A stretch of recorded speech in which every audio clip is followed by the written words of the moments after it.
what else could be true is one of my favorite things to Ooh, say. So if I were I love someone that. that struggled with getting in front of the camera, I would say, what else could be true or truer Mhm. than that thought? If your brain can find three new truths, then it will unlock an infinite amount of ways to solve the problem. But if you stay stuck on this of like, it's not my person, it's not me, if that is the lane you feel stuck in, my question is what else could be true or truer than that statement? So what if it was you and it looks different than what I'm doing? What if it was and we curated a strategy that was professional and high level and not personal? But it still Mm, allowed people to see into your leadership beliefs or attitudes or culture of the company. What if it was true, but you didn't have to do video and you could post a picture of a behind the scenes lens in your company once or twice a week, as well as some there other it is. facts about your brand? What if it was true, if it looked different? So, what else could be true in your limited beliefs? I'm afraid every single day. Bravery is not the absence of fear. Bravery is being scared out of your mind and saying, I'm going anyways. And if there was someone to go, send me. Yo, yo, yo, this is the Streetwise podcast, where we help you level up your game, level up your leadership, and level up your life. I'm your host, Matthew McReynolds. I'm a multi-brand franchisee, and I'm a franchise consultant, which means I help people find, launch, and build their ideal franchise business. My main goal is to help you get off of zero and become the person that your dreams need you to be. Buckle up, get your popcorn ready, let's go. Streetwise Nation, we have got Brooke Budke with us today. Miss Brooke, how's it going? Yes, good. It's so good to be here. Thanks for having me, Matthew. Yeah, well, you're very welcome. But honestly, the pleasure is all mine. I've been following your content. I've been following you for a little bit of time, and I just think you give so much value in what you do. And so I just want to say thank you and tell the audience who the heck you are. Like what is your platform? Like they might not be as familiar with you as I am, but let's start there. Like who is Brooke Budke? Somebody's listening right now and there's one person that's thinking it. Yeah, I'm like, well, I'm a Virgo. No, I'm kidding. How do you, gosh, that is such a great question. Who am I? So, I'll just say, like, we can get into business and career and personal, That'll professional, but like, come. Yeah. I have been a optimist achiever my entire life. Like Come it has on. just been something that has, I think one time I heard Oprah say, even as a little girl, she knew she was different and she had a big platform that was ahead for her. And for me, it's like, I've always looked at things and thought, how can I make it better in business and life and relationships and parenting and starting my own business and franchising? And then the second thing I've always asked is somebody's got to do it. Why not me? Man. It's like if those two things really were to define me, it's really been two of the biggest catalysts of how I make decisions and everything I do. Because I think bravery has to exist in business, but the bravest ones are doing it every day in their regular life too, in the small decisions and the habits and the patterns and the way you live your life. And so when I created Momentum Brands, I did it with the premise that I was going to create a brand that was like my personal brand. And that was something that was very important to me. And I knew it's like The Field of Dreams. You might be too young, but it is one of the most iconic Come movies on. of all time. You know, he says, if you build it, they will come. Yeah. And that for me has been like, just keep your head down and keep running your own race and your day will be here. And the business has compounded immensely over the last 3 years. But my whole career prior to that, like I started as a lighting assistant, you know, for a photography business and the Okay. most entry level front desk job. So, and to now be a widely sought after CMO is a wild thing to be able to say. So yeah, it's been a journey. I stand for optimism, but my through line in everything I do is I create progress. And I think people can have a very beautiful life, even in the storms, no matter what's going on around you, if you focus on creating progress. Oh, I love that. I also love how you threw in the widely sought after CMO. Um, as a CMO and as somebody that gives so much value, obviously you have a lot of strategy in what you do and how you present yourself online. But what I've noted is you're very much lifestyle vibe. Mm-hmm. Like you've got a Mm-hmm. lot of fitness post, morning coffee post, but you also add value in speaking into people from a motivational standpoint, from lighting. You tell lighting on right now is not the best. I'm in just this little office right Mhm, now, but we're getting there. mhm, And you just have mhm. an interesting balance on how you do it. Was that intentional in the beginning? How did you curate the balance of how you post on that platform specifically, and how did that change over time? I'm taking notes, by the way, because I'm a note taker in everything that Come I on. do. And I find that to be like, I believe in always learning. And I'm taking even notes the, too. yeah, and even the feedback you're Always. giving is a lens that you rarely get from consumers, is to say like people actually giving you feedback of what they take your content to be. So I'm taking notes. But when it comes to my Instagram, so LinkedIn and Instagram are different. I have different strategies for each. But on Instagram, I actually a year ago removed 7,000 followers because I took a look at my account and I was like, I want to know who's following me. Like, I'm just curious to see, like, peel back the curtain. And it was disturbing to see the fake accounts or like children accounts overseas, or like people without profile pictures, or people, if you take a look at their profile pictures, that didn't seem like honest, trustworthy people. And the internet is a very vast place. And I'm not casting judgment, but I did take a look and say, if I wanted to narrow my niche, get very specific with who my target audience is, who is it that I'm seeking to help? And what is the content that I am going to commit to producing in that? So first, I actually removed 3/4 of my followers. Like, Whoa. I was knocking on 10K 2 years ago. And because the 10K mark was like, oh, if you get to 10K, you could do the swipe up in your stories. And then Instagram Yep. kind of gave it to everyone. So I first went through and I removed and eliminated distractions, because what it also taught me was my engagement rate skyrocketed. Wow. Because when all of these fake accounts follow you, and there are bots everywhere on each channel, but when the bots are going in and following you, you're like, oh, there's a vanity number, things are looking great. But it actually lowers your engagement rate and your view rate, because they're not real accounts and they're not really engaging with your content. So when I removed those, I saw my content engagement rate almost double. And then in that, I got very specific and I said, okay, now if I want to grow and attract someone, who would that be? And one of my favorite quotes in life and business is that we are most qualified to help the people or person we used to be. Mm. So I said, if I could go back and help Brooke, I have been through the ringer in every area of my life, in my teens, in my 20s, in my 30s. I'm now 41, and I'm not shy about my age, because I'm going to live well into my hundreds with all of my teeth and intelligence. And that is Let's a daily go. affirmation of mine. So I am super jazzed that I'm at 41 and that I have the insight that I have.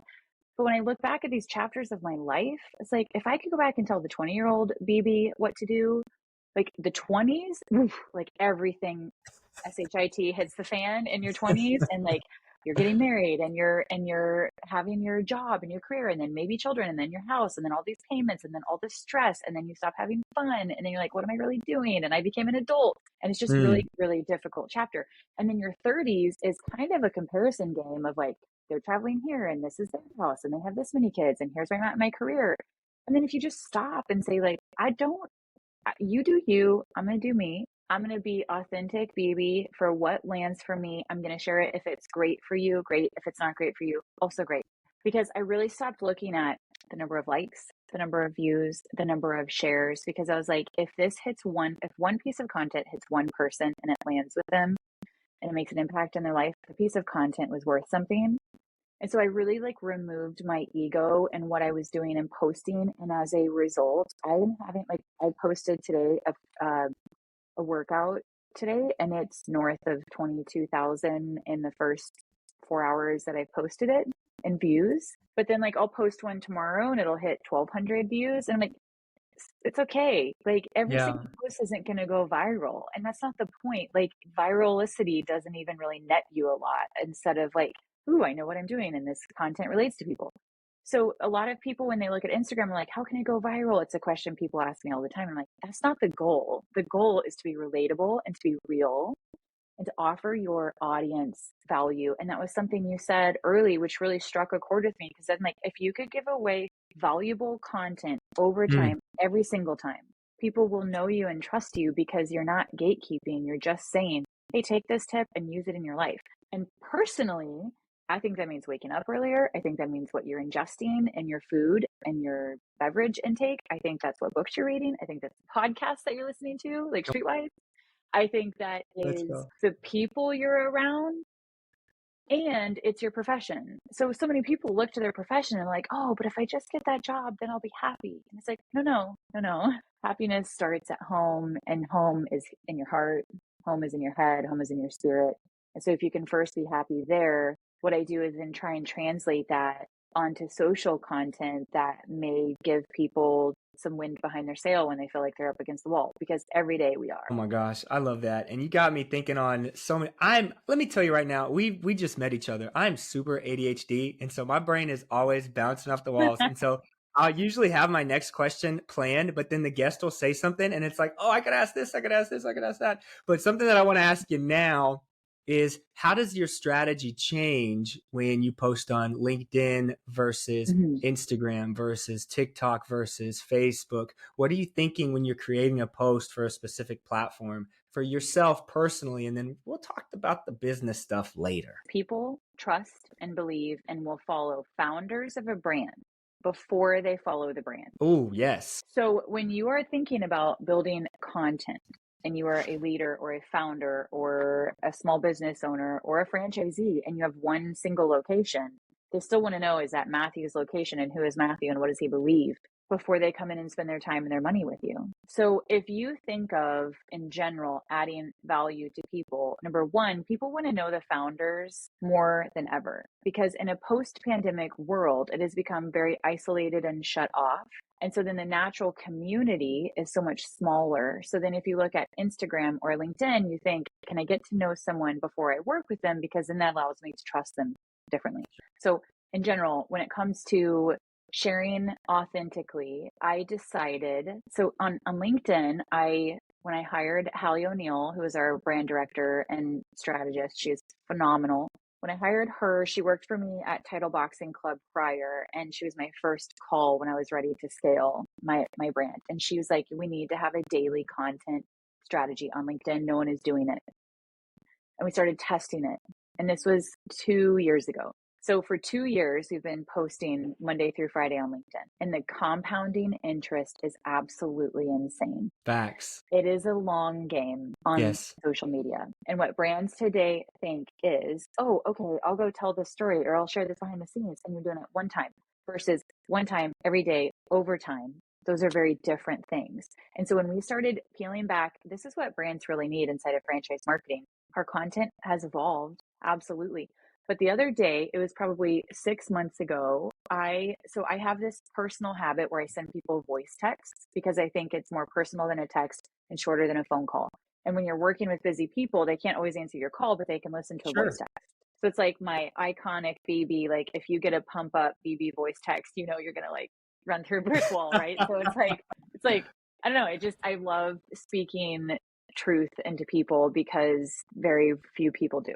So I'm sending voice texts to our brand partners, to the people that we work with, like some of our fractional part-time employees, to Hallie, to whomever. And I was wearing my Frownies, and this is I'll call it anti-aging, but essentially it's like a face tape that retrains your face when you sleep, and it's a non-toxic way to maintain your skin without like Botox or injections. Okay, so Frownies is one of my favorite brands out there. Frownies, all right, shout out. We get a sponsorship from Frownies one day. Yeah, no, they're same. Like, yeah.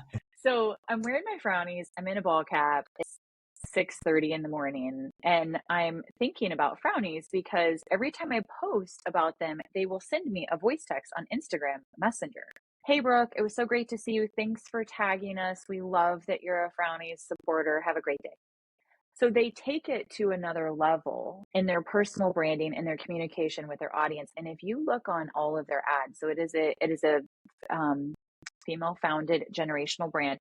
The granddaughter now, her name is Helen, is the face of the brand. And people are like, whatever, esthetician here, she's pumped full of Botox. And there's all this hate in all of the ads that they run. And you will see, Matthew, that in every single comment of hate, there is a Frownies fanatic that says, you are absolutely incorrect. I use these every single night. It has Wow. changed my face. And so they don't even have any marketing for like the anti-Botox. All of their raving fans They do it don't on their have behalf. to. They don't have to because they take care of their people, and they do it at a level that is so concierge and out of this world that people will stand up on the internet and say, hold your horses, you're being rude, you have no idea what you're talking about, this has worked for me, maybe you should try it. So I'm thinking this because I get this voice text from Frownies, and it's 7:30 in the morning. I have on no makeup, wearing Frownies, ball cap, huffing and puffing, sweating, have walked like 5 miles. I'm like, I'm going to do a video on this on LinkedIn.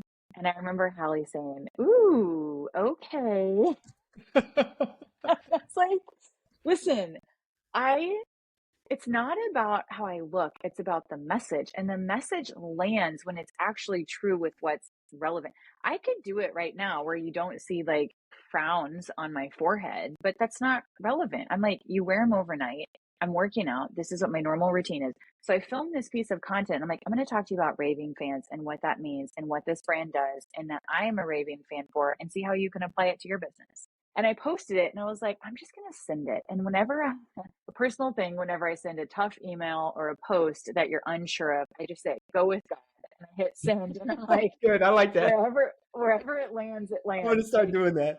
yeah, like, I'm like, it just doesn't, because honestly, it doesn't matter. Like, if we have an ego in our content, people know that, and it doesn't land the same. So what I did was I just like stripped down to raw, authentic BB. And I was like, I'm going to give you a tip. And then I started doing that regularly. And then we started doing that in our newsletter. And then we started doing this weekly Tea with BB series where I just teach people things that I know for no other reason than I want you to know more than I know before I knew it. Like, that's the name of the game, and especially in franchising. And truthfully, there's a lot of secret keeping in franchising. There doesn't Come need to on. be. And so I'm Come like, on. okay, I'm just going to start telling what I know, and we'll see what happens. Because I have weathered a lot of storms. I know a lot of ways to fail. I know a lot of ways to win. We've worked with 15 brands in 3 years. Like, I have a lens that's really rare, so we can spot it easy. So I'm just going to start telling people what we see. And as a result, our pipeline, we've met with north of 50 brands this year that are interested in working with us at some point. Some are too emerging. Some are looking for a shot in the arm. You know, they all had different things. We have 4 active partners right now, 2 potentially getting ready to join. So the long story short is, social media content is the long game. I started the business on referrals, and referrals are great, but they can only get you so far because you only know a certain number of people. So then I started expanding my audience and network. So then people believe that they personally know you if you give them a personal side of you on LinkedIn. Otherwise, not just the canned Canva post that anybody can do and put out there. Just be yourself, number one. But then 2, over time, 2 years later, fast forward, we've now been in business 3 years, but 2 years of posting consistently every single day. LinkedIn is the number one source of where all of our leads come from, or Instagram. Instagram's just my personal, it's not even a Momentum Brands page. And same for LinkedIn. Like, I have, I don't know, close to 8,000 connections on LinkedIn now, and close to 5,000 on Instagram. And the biggest thing is I continue to show up with just spreading some seeds of truth for people. And then they take what they need and they don't take what they don't need. And over time, everyone is like, how do I become part of Momentum Brands? And it's not an overnight practice, but it is doing what's best for your target audience every day.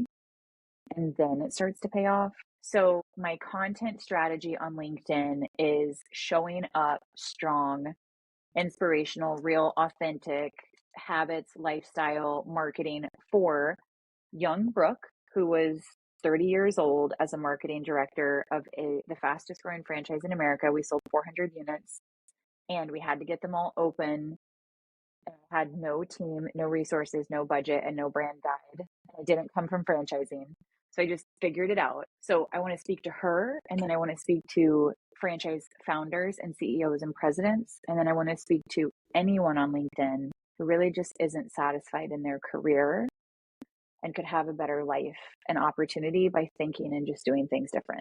So they're all 3 very different audiences. So my content strategy really essentially speaks to all 3 of those people.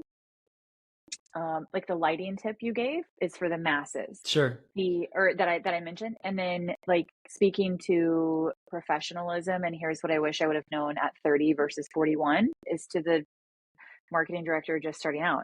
And then the vast majority of my content is helping a president, founder, or CEO learn how to scale their business better, faster, smarter with less potholes that they're stepping in.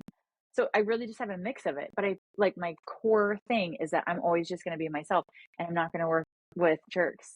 I was gonna cuss and say, Love ASSHOLES, but like no, I'm never gonna work with somebody I don't like anymore. I'm just not, Yeah. because it's got to be symbiotic to really work. And I've said no, to 45 different brands out of 50 this year, which is, you got to have a lot of discipline to do that. So LinkedIn, I don't even know if I answered the question, but I like giving insight to why I post on LinkedIn and how it's the long game versus Instagram is like definitely heavy lifestyle. A lot of my personal following on Instagram is, roughly half of my followers I know personally, and they're not in business. They're moms, dads, friends, family, aunts, uncles. So even just tips for them on how to attack their life a little better. Love that. Yeah. And then the people, but believe it or not, Instagram still drives a lot of signups to our newsletter and to the website. I think people, when they think social media, it's all about going viral, getting a ton of followers, but you defined it so beautifully that it's not like franchising. It's not about the widget, but what the widget can do. And so if you know your North Star and you know what the tool is and what it can be used for, you can still drive those leads into you if you know how to use it. So I think that's really cool. You did answer the question. I find that you can tell the caliber of a person and a leader by the quality of their questions, and you can tell the quality and caliber of a podcast by the answers that are given. So it really doesn't matter whether you answer the question or not. You gave a lot of really good value and insight on that answer. And so I'll say this right now. I appreciate it. And I knew I was going to like you. And it is now a goal of mine to one day earn the honor of getting one of those Brooke Budke voice memo motivational texts. Like that's logged. Like the day I get one of those is the day I go run through a wall. 100%. 100%. Just hold the phone. You just gave me a really great idea. So celebrities a lot will be like, hey, text me, like Kevin Costner when he was big on Yellowstone. Text me. This is Kevin Costner. Sign up for my text messages. I need to start a text campaign where I can send voice text to people. And if somebody's listening and you know of an app or a platform, please send it to me, because I would love to drop a little nugget of truth to people every week Come in your on. voice text. That would be something I would absolutely love. Yo, thanks for listening this far. It's at this point in the episode that I want to talk about Streetwise franchising, teaching, training, building. Streetwise franchising. As a franchise consultant, it's my job, it's my absolute pleasure, and it's my mission to help aspiring entrepreneurs find, launch, and build their ideal business. I've been a franchise owner for almost a decade. I know what it means to struggle. I know what it means to build a team. If you're ready to get off of zero, if you're ready to build something for yourself, visit streetwisefranchising.com. Let's get the conversation started. Don't wait until tomorrow to build your future. It starts today. Streetwise franchising. Stay humble, stay hungry, stay streetwise. Let's get back to the episode. Yeah, just include me on a credit to why you started that. Just I will. Streetwise, drop the name somewhere on that, and I'm good. I'm good. No, that's really special. I think a lot of people are afraid to put themselves out there. They're afraid to get in front of a camera and talk. And it took me 5 years to make the first episode of the podcast. I just put up episode 100 just the other day, and it's been just over a year. And it's just crazy the value that you get from making content, not just what you get, but what you can give. And gosh, I just think of, I was listening to you, thinking back on so many of my posts where I got my shirt off or I'm super sweaty, I'm wearing a tank top, and I just got done with the run, and I'm just speaking how I feel. And in the mass ocean of LinkedIn content where it's super professional, it's always very positive. It's here's where we succeeded today. It's me finishing a run, and I'm talking about yesterday sucked. This happened, and I woke up today and I'm still going to fight through it. I woke up, I'm still optimistic about today and tomorrow. Right now, it's super hard. So you're not alone, because I'm going through it too. And I've gotten so much just affirmation and validation from people liking that and appreciating me being like that. And so I don't know. I just appreciate you saying that here because I've felt that in my own journey as well. What do you say? Because I get a lot of criticism about when I speak into people about making content, protecting yourself and protecting your narrative versus putting yourself out there. A lot of people, they don't want to get too personal. They don't want to expose, their family, their kids, their personal life. They want to present themselves in a strictly professional manner. And then that's the reason why they don't make content at all. And what would you say to that person to maybe speak into them? Well, the first question that comes to mind is why, right? Like, what else could be true is one of my favorite things to Oh, say. So, if I were I love someone that. that struggled with getting in front of the camera, I would say, what else could be true or truer Mm, than that thought? Because if your brain can find three new truths, then it will unlock an infinite amount of ways to solve the problem. But if you stay stuck on this of like, it's not my person, it's not me. So, we've supported a lot of brands where founders say, that's not me, I'm not doing that. And if that is the lane you feel stuck in, my question is what else could be true or truer than that statement? So, what if it was you and it looks different than what I'm doing? Would be one question to ask. What if it was and we curated a strategy that was professional and high level and not personal, but it still mm, allowed people to see into your leadership beliefs or attitudes or culture of the company? What if it was true, but you didn't have to do video and you could post a picture of a behind the scenes lens in your company once or twice a week, as well as some there other it is. facts about your brand? What if it was true, if it looked different? So, what else could be true in your limited beliefs? Because That's good. fear, I'm afraid every single day. Bravery is not the absence of fear. Bravery is being scared out of your mind and saying, I'm going anyways. And if there was someone to go, send me. Because if you are the leader of a brand, so goes the leader, so goes the team. And if you want to be a brand today that is relevant with an audience on social media, which means today social media is the website. The website replaced the business card. Social media is now replacing the website.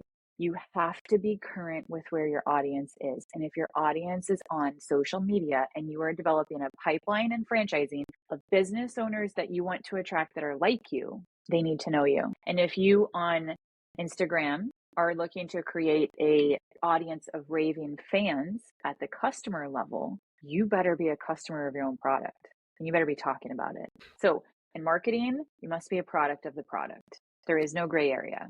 You have to be obsessed with what you are doing and selling in order to market it. And you have to be your own raving fan. Like when I worked at Title Boxing Club, I took 2 to 3 classes every single week. I invested in the personal trainers and paid them. I did the work because I needed to know exactly what our audience was going through. I felt the fear. I felt dumb in the classes. I felt strong in the classes. I tried the different bags. I did all the things to see what is our audience going through so I know how to speak to her directly because I'm not like, okay, I'll give you a piece of one content that every single man in business mentions to me. Hey, Brooke, I saw your golf swing on LinkedIn. It's looking pretty good. Every single male CEO that I speak with has seen the video of me using speed sticks to work on my golf swing. I chose to post that on LinkedIn because I know that most of my audience is a 45 to 65-year-old male and he usually golfs. I Mm, also golf. So I am now relevant in a category of life and business to them for my target audience. I also would directly like to school anybody in golf, and I'm not even that great at it, but I'm really competitive. And so I'm like, it also shows if you're an athlete, you're going to relate to athletes. If you like golf, you're going to relate to that with sure. people. If you like books, you're going to relate to that with people. Knowing your target audience, like we know exactly who our target audience is. And so I know how to relate to them. You're kind of answering my next question right now, but I've found that personally I've struggled with creating business content and personal content at the same time. But I think what I'm hearing from you is those two don't always have to be separate. They can be one Right, and the same. How do you right. navigate that when I'm building it? I mean, is there an extra step or thought process if I'm making content for my business page versus my personal page? Okay. So personal page. I I wake up at 5:05 every morning and I work out in the pitch black. I have a personal trainer who is still at Title Boxing Club Nashville. We do FaceTime training. I work out with them 2 times a week.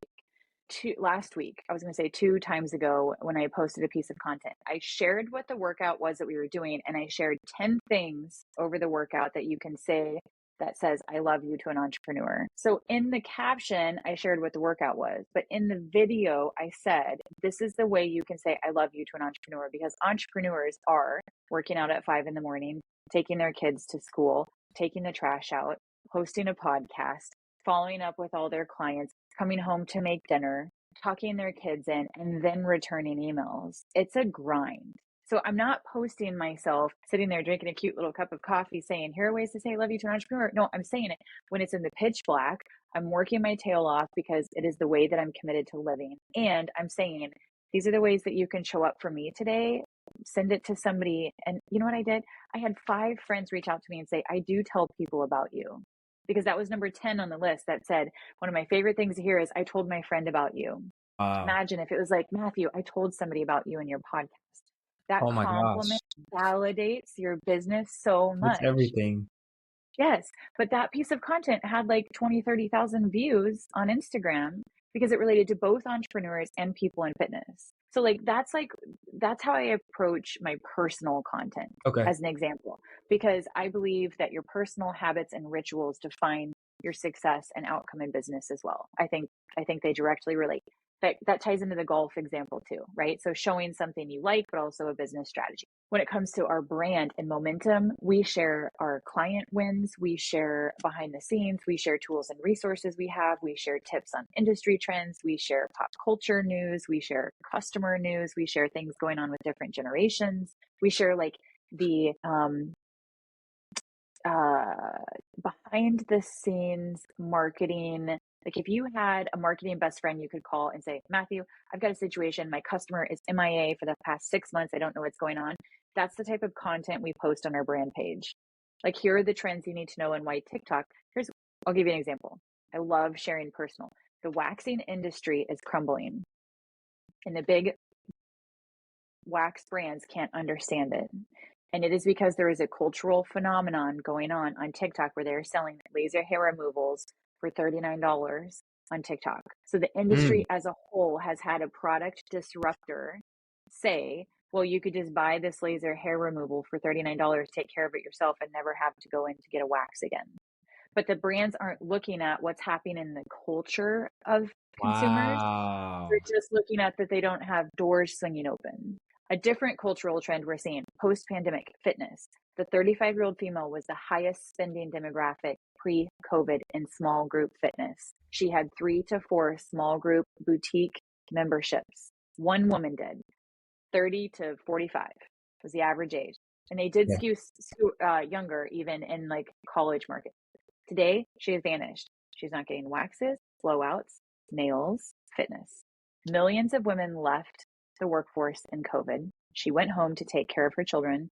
She has not resurfaced back into the buying demographic. If she is working, it's usually from home. And if she is working at home, she could wear her hair back in a low bun, not need a blowout from a place like Dry Bar, not need to get fake eyelashes on because you could use a filter on Zoom, and go about your business. And she also gets free content on YouTube today and probably has a home gym and does not go to group fitness anymore. And so these industries have just turned, it's like a cruise ship. Like they go really slow to turn to adapt to what's going on with the culture of the consumer. And then it just can't move fast enough. They can't innovate fast enough. They have too many locations open. So you have to look too and say, what's going on with our target audience? And like, could you go into certain cities and look at and observe and see like, where are they spending their time, money, and interest? Because those women left the spending power. Do you know the top buyer in fitness today is an 18-year-old male in a high volume, low cost gym? And the top buyer in fitness used to be a 35-year-old female who only went to boutique fitness. So that's like a young guy going to like a Crunch Fitness or a Planet Fitness, Anytime Fitness. That's what we share on our brand page. Yeah. Right? Like we want to share insight to what's going on in business to help brands. I also We have hundreds of followers on our brand page. I have nearly 10,000 followers on my personal page, which there again goes to show you why people want to follow a person more than a brand. That doesn't mean don't tell the story different on your brand page, but it is like, how do you attack it different from founder story, brand story, and then Instagram story? Because those are all very different. So it's not necessarily one over the other, but they each play a pivotal part in the bigger picture. And not enough people are paying attention to the bigger picture, essentially, when they're building their personal brand and their business brand. What does an organization even do when an industry like that is getting disrupted? Because I agree. I mean, that's something that grinds my gears in franchising and if we have time. But the point that you just made about these industries that are getting disrupted because they're not paying attention to the culture. I mean, what is there even to do in some of these concepts that do have a ton of locations, brick and mortar, high investment? Is it too late? Are they able to shift their marketing focus and shift the culture back towards them? I think the answer lies in their ability to innovate and in their Okay. commitment to not being attached to the outcome. Because if you are not attached to the outcome and you are willing to try things and to innovate, I would be trying things like, if I used to have an eyelash business and people are not getting lashes done anymore, I would personally, and not saying the franchisees, I'm saying the franchisor, I would tell you the number one thing women want today is face contouring, sculpting, red light, and like a lymphatic drainage. You have the lash beds, you have the technicians. What you don't have is innovation of what people really want. So instead, Wow. if that were me, I would say, ooh, I'd get some red light domes and say, come in and get 15 minutes of red light therapy, and then we'll do facial contouring with a gua sha and some facial oil. And women would do that 3 to 4 times a week for I would 30 do to that 3 to 4 45-minute times a week. appointments. That sounds great. Yes. Yes. So like that would be like one way that you could innovate. You have the beds, you have the space, you have the target audience. She's just spending her money different.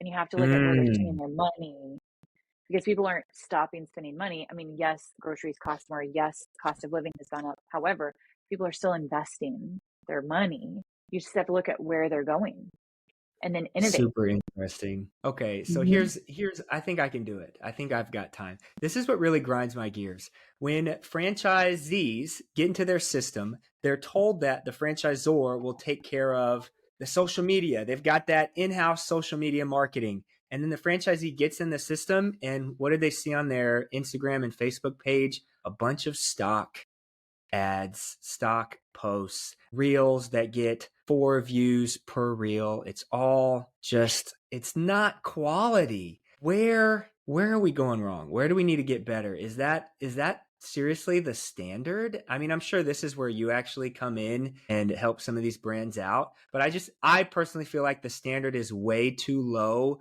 With our brand Mosquito Joe, my wife and I started making just some organic content and some organic reels, and the franchise, I mean, no offense, Neighborly and Mosquito Joe, but come on, they just took the reels and reshared them out to the public. Like, there's just, I don't see a lot of effort from the franchisor across the board, as a consultant, in these broker networks, actually providing a lot of value there from the social media space. Like, what is this okay? Is this standard? What can the franchisee be doing? Maybe where can their expectation be different? And maybe it is on them to do more work on that front end. Like, what do you think about this? Social media, it is the wild, wild west in franchising. So there are a lot of different ways to skin the cat, which is such a weird reference and why people say that, but there's a lot of ways that you could do it. So old school mentality, people used to sit around the table and say, what's this Facebook thing? And do you think that we're going to need it for business? And then people started sitting around the boardroom table saying, what's this Instagram thing? And do you think we're going to need it for business? And people are saying that today about what channel? TikTok. What's this TikTok today? And do you think we're going to need it for our business? So number one, when you look at the outliers, the college students, the Gen Z to Gen Alpha, where do they spend their time on social media platforms is where the next 5 years will go in social media for your business.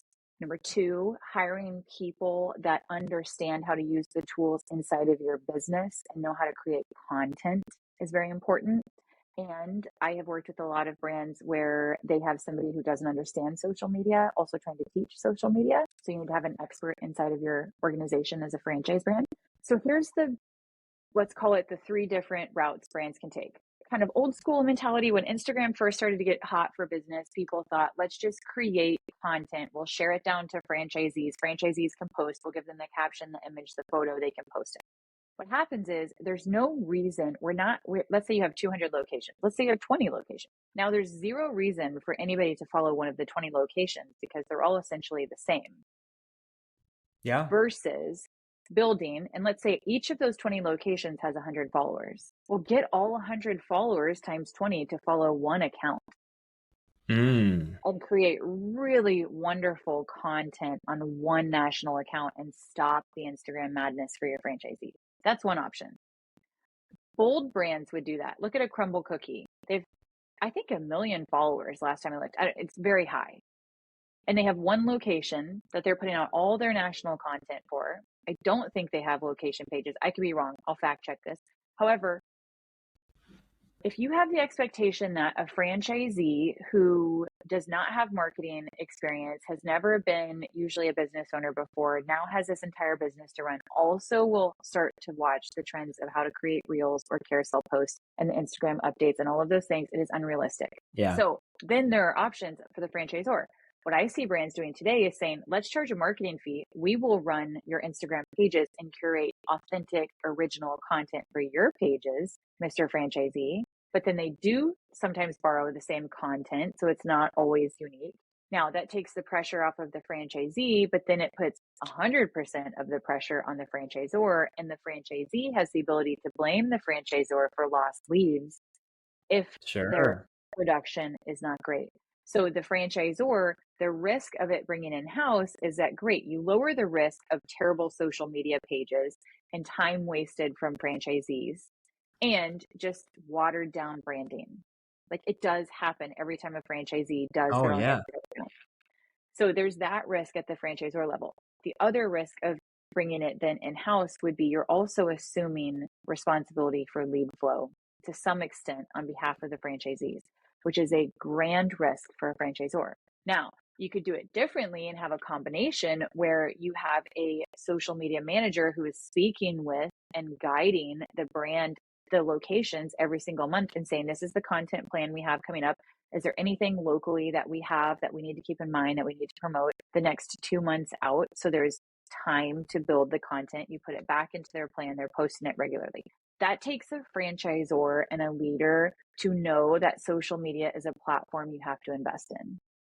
Those people are rare. Most franchisors say we need really good operations and we need sales. And then they skim it down in marketing and they get a young person because that person knows how to use Instagram to provide marketing content, but that person may not understand how to create marketing content that lands to the target audience or tell a bigger narrative and story. And so the marketing, it's like the chicken or the egg. Is it sales and ops or is it marketing? Well, all three have to be together. And if you don't have a culture of understanding marketing, your customers will not understand your brand. So it does actually start with the belief system of the leader of the franchise brand. And then there are lots of different ways you could do it. You could bring it in-house. You could do outsourced vendors. You could have 1 to 3 different vendors do it. You could let the franchisees do it. You could provide resources, not provide them. There's so many ways to do it. The reality is 9 times out of 10, a local franchisee will not know how to run, optimize, curate a well-developed Instagram page, and also know that that is a tool and ticket to meet a new audience, develop them, message them, curate them, and convert them into their email list or subscribers or whomever. That is going from 0 to 100 overnight. That growth does not exist unless you have a 3-day training in your franchise training organization of which you teach them everything they need to know about social media. And brands aren't doing that. Now, maybe they just have less goals on social media. Some brands also have that too. However, all of the audience of the average household is on Facebook and Instagram, and those tools are being underutilized. And all of the working professionals are on LinkedIn. And the working professionals are the one buying the consumer product at the brand level anyways. So brands are even missing an opportunity at the brand level to speak to their core audience on LinkedIn. there are a lot of different ways you can go about it. We definitely see pros and cons with all of them. We make recommendations based on what the brand has invested in, because every brand is different on the team that they have in place to be able to duplicate results. If it were me and I had a national brand and I was scaling, I would not have franchise locations. I would have one Instagram page and I would build a massive following on one page and highlight all of the locations and highlight the grand openings and highlight all of that in the stories. And so ask the franchisees to submit content of local engagement so you could share it, but not ask them to post it on local channels. That's what I See, would I do. like that. No, I like that answer. I know I kind of just like came out of the blue with the question and you handled it very well. I think the thing that frustrates me the most is it always just seems so rushed and it doesn't seem the quality that it could be, that you have these people that are paying hundreds of thousands of dollars to get into these businesses, and then their marketing and social media campaigns don't really feel that well put together. And so I guess to wrap it up and to bring it back to you, where does Momentum Brands kind of fall into that? And how do you guys specifically help brands? Are you guys coming at the franchisor level? I'm assuming franchisee level, like shout yourself out real quick. Well, in terms of social, one of the things that I have actually coming this week or next is I'm going to do a personal, like BB's tips on what I do for curating content on LinkedIn webinar. And then I'm going to share it to our email list and our subscriber list, as well as some of the people who rose their hand and said, yes, I want to know what you do to get the reach that you have on LinkedIn. So I'm just going to create like a quick webinar, probably 20, 30 minutes of like, here are the things that I do. Because when you said one of the pain points everybody has is like, how do we curate the content and have the time so it doesn't feel like an afterthought? And that is the same question as your finances and the budgets, to your sales, to your lead follow-up, to everything. And not everything can be a priority, but you do have to figure out how to batch time better in brands. And content needs to be one of those things that you batch and then plan it out. And the Yes. content needs to be reflective and storytelling of leading your audience along to where you want them to go next. So we're curating content from now until end of October behind the scenes, because we know Nice. the pipeline of where we want to take them from now until Q4. So part of it is working with somebody like myself and Hallie. We help you work on your business while you work in your business. I always say I'm the CEO's secret weapon. Like, we are the gals behind the scenes. We don't take the credit. People don't usually know about us except for the people writing the checks, like the CFOs. And we arm the CEO, president, or founder with all of the intel they need to make decisions at a higher level that compresses decades into days of learning curves. If you can know what I've learned in the past 13 years in a matter of days and weeks, how much greater and faster brands will scale. So we have a fractional retainer model where we serve as the brand director and CMO in any brand that works with us. We have a weekly meeting cadence. We have 4 tracks that we advise on: consumer marketing, franchise development marketing, grand opening marketing, and local store marketing. Every franchise brand needs all 4 of those. Every brand needs them in different orders. So we do a quick audit and we say, what's most important? Let's say Streetwise is a franchise. What's most important in these categories? Do an audit of what's there, what's not there. We make our recommendations. And then listen, I have a blueprint for every single one of those of all the things you need to have in place. So then every week we're meeting and saying, this is what we're talking about this week, next week, this week, next week. So it's like a volley of, great, here's the information. You guys go get to work, get it back to us. Then we'll be prepared for the next week. And then we're infusing intelligence at the C-suite level, but then we're also documenting it. So then the end result is a grand opening playbook, a new store opening checklist, a budget tracker, a responsibility matrix, whatever the brands need to implement that change in their system. So we really have like that sandwich effect. We don't work with franchisees, vendors, partners, teams. We work with the founder, CEO, and president, and then we curate the guides that the team implements. So it's not just idea generation, it's also, here's the tactical tool you need to take and implement in your business. Wow. I love that. I'm at a loss for words. There's so much I can learn from you when it comes to marketing, and I think the franchise world can benefit from having more people like you in and around their teams. I want to respect your time, and you've just given me so much value here today. So thank you so much for coming Thank on. you.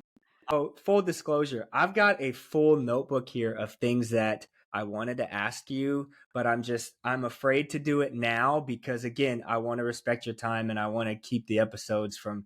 This isn't Alex Tuberman podcast where I can go for 2 hours. I'm just not quite there yet. But goodness, it's just a pleasure to get to know you. And I would love it if you'd ever be willing to come back on and speak to the audience again, because you are a wealth of knowledge. Thank you. And if anybody's interested, you can find us at themomentumbrands.com. I'd be happy to come on again and send me your questions. Maybe we could even do it in a blog format or something and you There we can go. share it. Yeah. All right. I love that. I love that. To the listener, listen to this twice. Check out Brooke and Momentum Brands. These guys are killing the game. Till next time, stay humble, stay hungry, stay streetwise. Peace. All right, everybody. That's a wrap. Thank you so much for making it to the end. Hey, if this episode added any value to your life at all, please like it, share it, give me a 5-star review. It's the only way that this show is going to gain traction and help more people achieve their dreams. If you're ready to start your franchise journey, visit streetwisefranchising.com. Let's set up a time to talk. Hit me up on LinkedIn. Until next time, stay humble, stay hungry, stay streetwise. Peace.